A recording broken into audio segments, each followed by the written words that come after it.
Vou pedir que você abra comigo o 3º capítulo do livro de Gênesis. E no final desse capítulo, está escrito assim: E o Senhor Deus disse: Eis que o homem se tornou como um de nós, para conhecer o bem e o mal.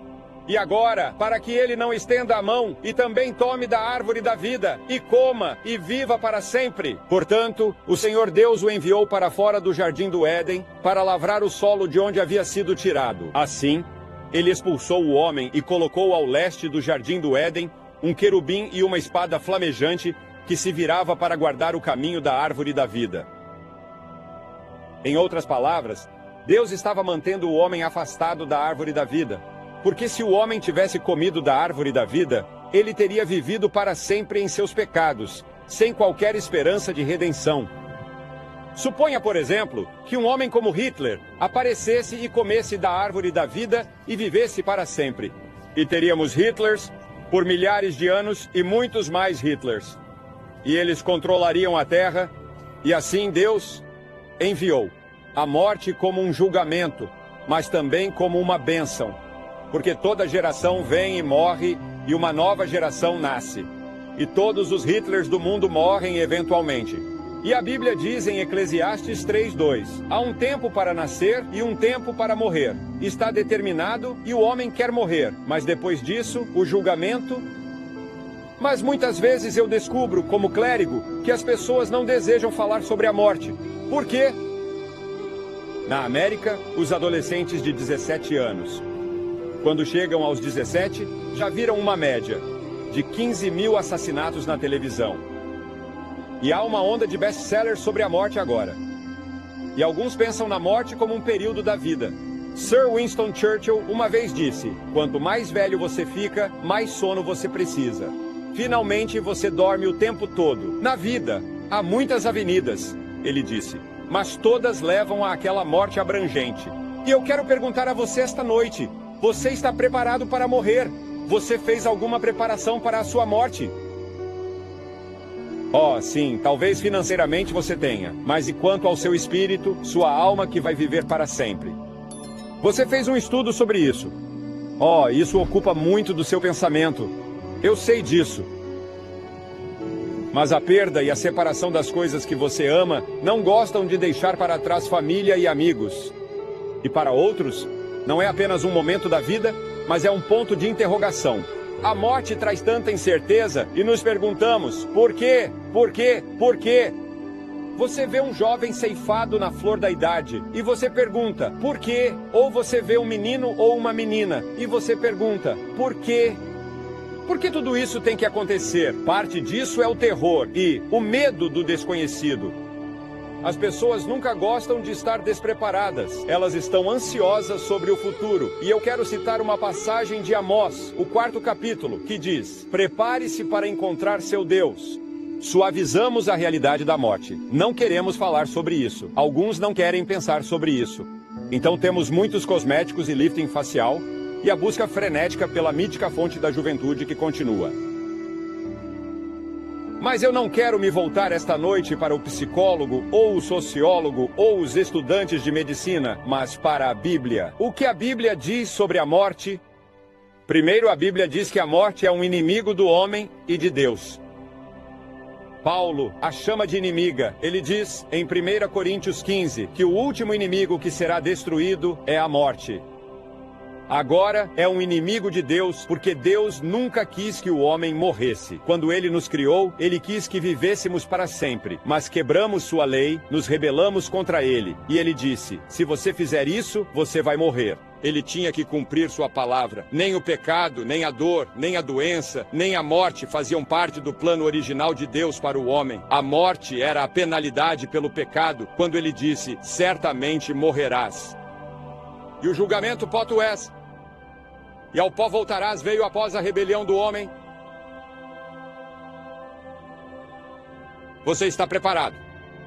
E então, em segundo lugar, a Bíblia ensina que este inimigo da morte será destruído.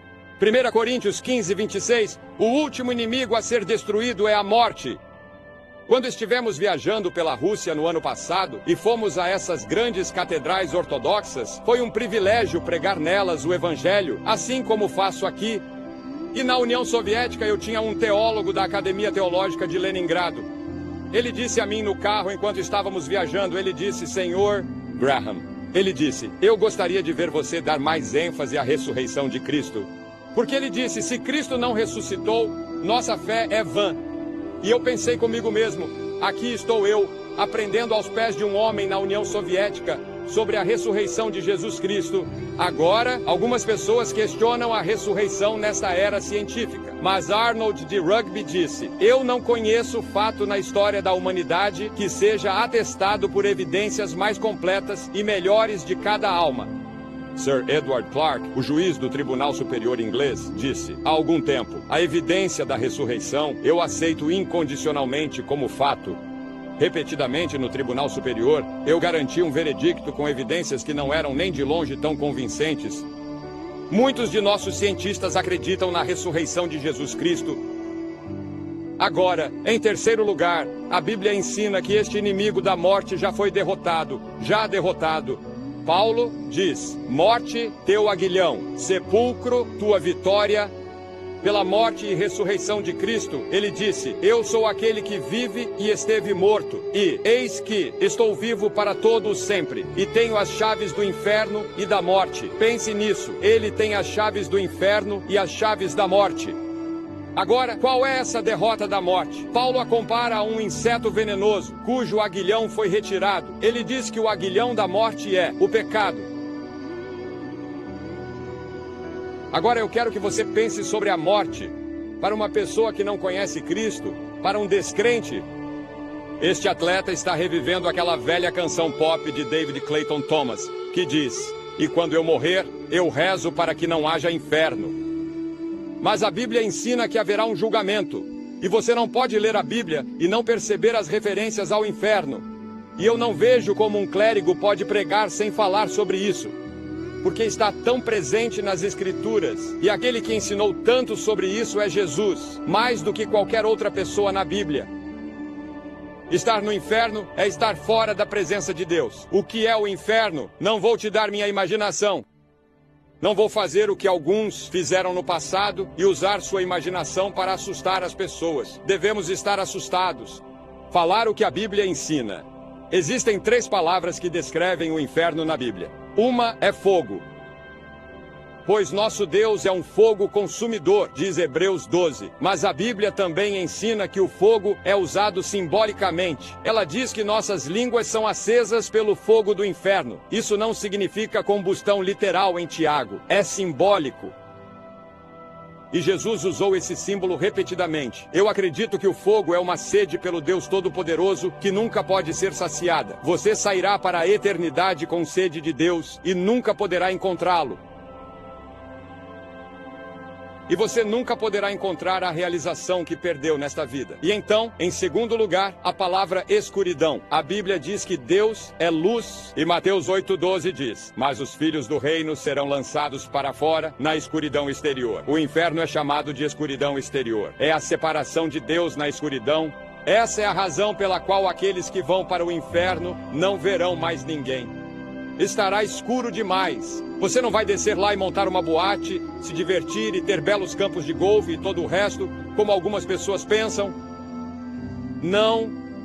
É separação de Deus, da escuridão, da luz.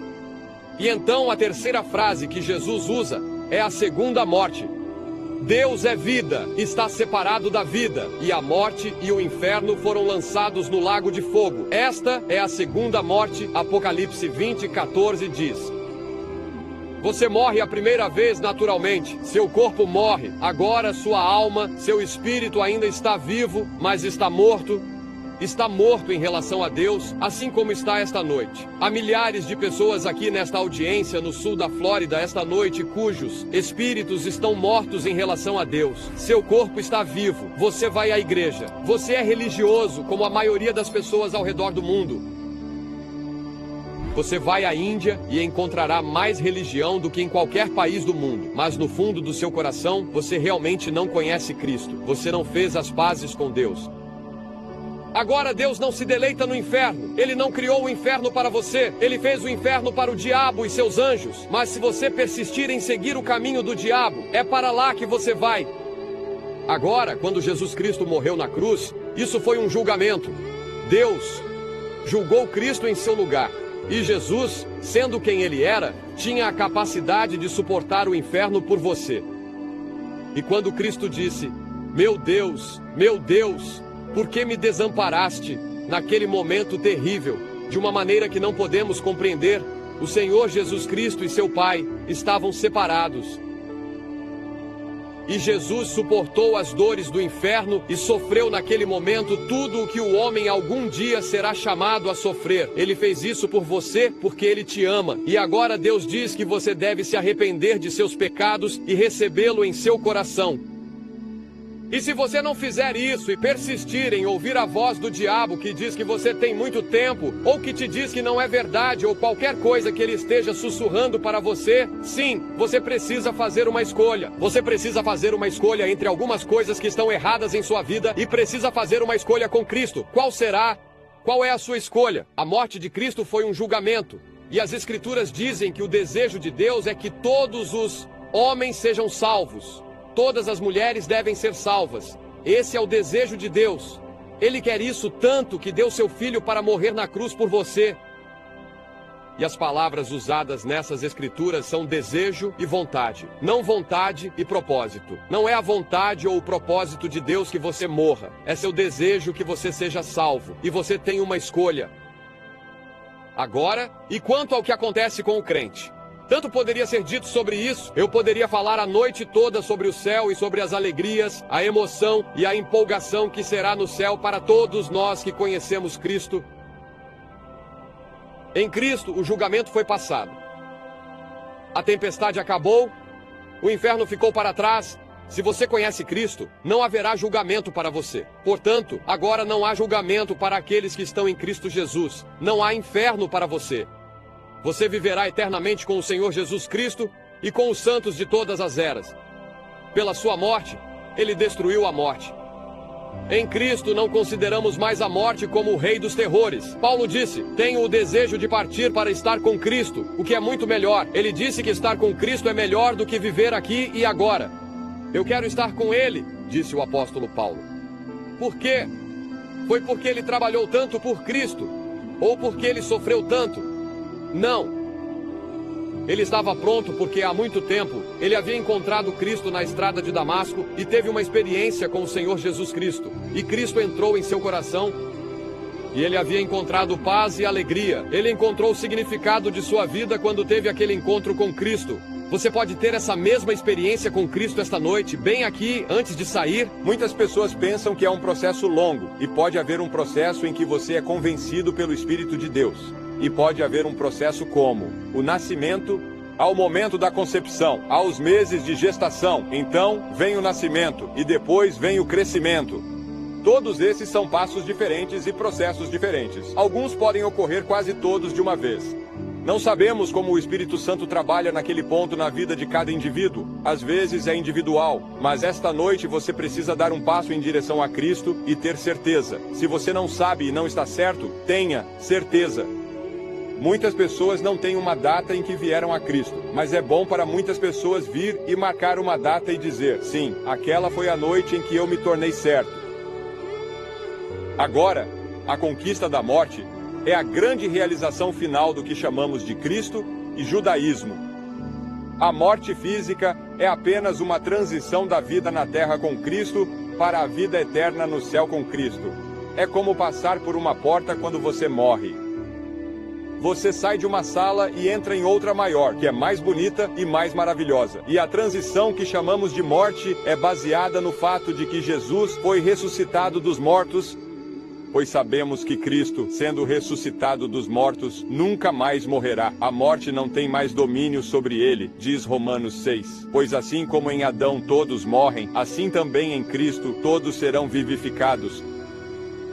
Você não vai morrer sozinho se conhece Cristo. Eu acredito, como disse em um livro que escrevi sobre anjos, que existe um anjo da morte. E esse anjo vem e te pega pela mão e te leva à presença de Cristo. É uma coisa maravilhosa morrer como um crente. Eu vi crentes morrerem e vi aqueles que não conheciam Cristo morrerem, e há uma grande diferença na maneira como eles morrem. Hoje, as pessoas estão tão sedadas que não temos suas últimas palavras como costumávamos ter. Mas eu tenho muitas memórias de pessoas morrendo, falando sobre a música que ouvem, falando sobre quem vem. Minha própria mãe foi uma delas. Ela parecia que podia ouvir e ver o futuro. Jesus disse: aquele que crê em mim nunca morrerá. Crês tu nisso? Ele quis dizer que você nunca morrerá espiritualmente. Um ateu só vê um fim sem esperança para a vida, mas o Cristo vê uma esperança sem fim. Olhamos além da nossa tristeza presente para o triunfo de Cristo. Bem-aventurados os mortos que morrem no Senhor. Mas Cristo traz uma liberdade permanente do mais e mal ao crente que morre nele. Aqueles que não conhecem Cristo podem não desejar isso. Eles podem preferir continuar vivendo em seus pecados. Você tem apenas um curto período, então aproveite. À medida que envelhecemos, a vida está pressionando sobre nós. Aproveite ao máximo agora. Essa é a filosofia de muitos aqui no sul da Flórida, assim como em todo o mundo. Você não tem muito tempo. Você estará na eternidade. E a decisão que você tomar esta noite pode decidir onde você estará. Você conhece Cristo? A palavra partir, a Bíblia usa a palavra partir. Veja, a Bíblia ensina que somos cidadãos de dois mundos agora. Eu sou cidadão dos Estados Unidos, mas também sou cidadão do céu. Eu sou cidadão de outro mundo, o céu, e é para lá que estou indo. E eu estarei lá. Não vai demorar muitos meses ou anos antes de eu ir. A grande maioria da minha vida já foi vivida. Meu registro já foi feito. Eu não tenho muito tempo. Eu sei disso. Eu não planejo me aposentar. Sinto que tenho 18 anos, mas sei que não tenho. Eu posso olhar para os raios-x quando eles tiram os raios-x e ver a deterioração de um osso aqui e ali através de algo que eu nem sei o que é. Eu não consigo sentir isso, mas sei que em algum momento eu sentirei. Começará a ter efeito no corpo. Todos nós morremos. Eu não vou escapar disso. Eu não quero escapar disso. Eu quero ir, porque estar com Cristo é muito melhor do que estar até mesmo na Flórida. A Bíblia diz que seremos como Ele, pois o veremos como Ele é. Napoleão disse uma vez: eu morro antes do meu tempo. E meu corpo será devolvido à terra para se tornar alimento para vermes. Tal é o destino em breve do grande Napoleão. Que contraste com as palavras de Jó. Ele disse: eu sei que meu Redentor vive, e embora depois que os vermes destruírem este corpo, ainda assim, em minha carne verei a Deus. Estou ansioso para vê-lo face a face. Há uma antiga oração em inglês que diz: Senhor, concede que minha última hora possa ser minha melhor hora. Paulo disse: lutei o bom combate, terminei a corrida, guardei a fé. Um bispo anglicano do século passado disse: espero que quando eu chegar a hora de morrer, não tenha que dizer, eu gostaria de ter amado mais a Cristo. Vou pedir a você esta noite que se certifique de que está pronto. O que você precisa fazer? Pai, mãe, idoso, menino ou menina, ou talvez alguém especial. Nunca sabemos neste mundo em que vivemos quando alguém vai partir. Você sai nessas rodovias e ruas e nunca sabe. Você está pronto. O que eu preciso fazer para estar pronto? Primeiro, a Bíblia ensina que você deve se arrepender de seus pecados. E você diz: bem, o que é arrependimento?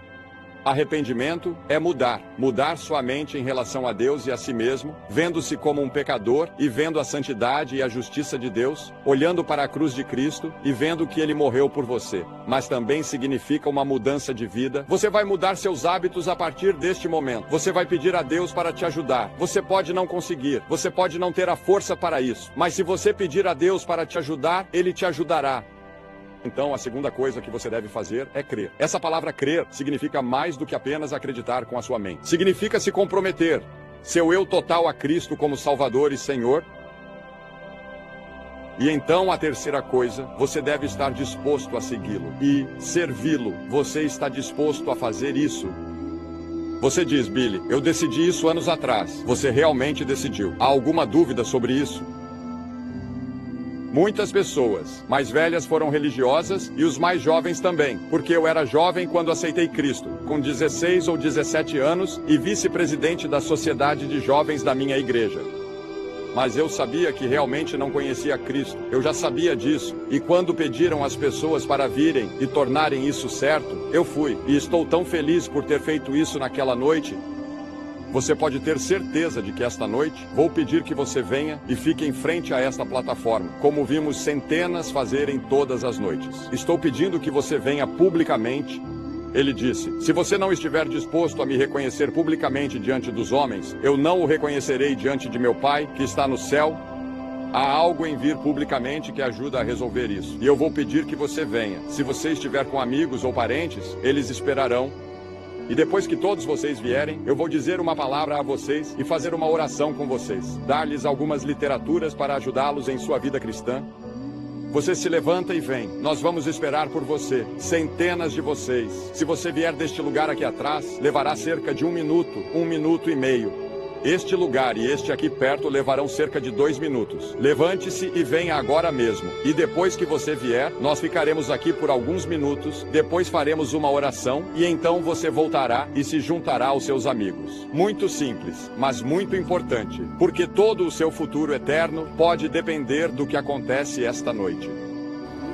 Para você que está assistindo pela televisão, pode ver que aqui em Fort Lauderdale, Flórida, muitas centenas de pessoas estão vindo para se comprometer com Cristo, para ter certeza de que o conhecem como seu Senhor e Salvador. Você também pode ter essa certeza onde está.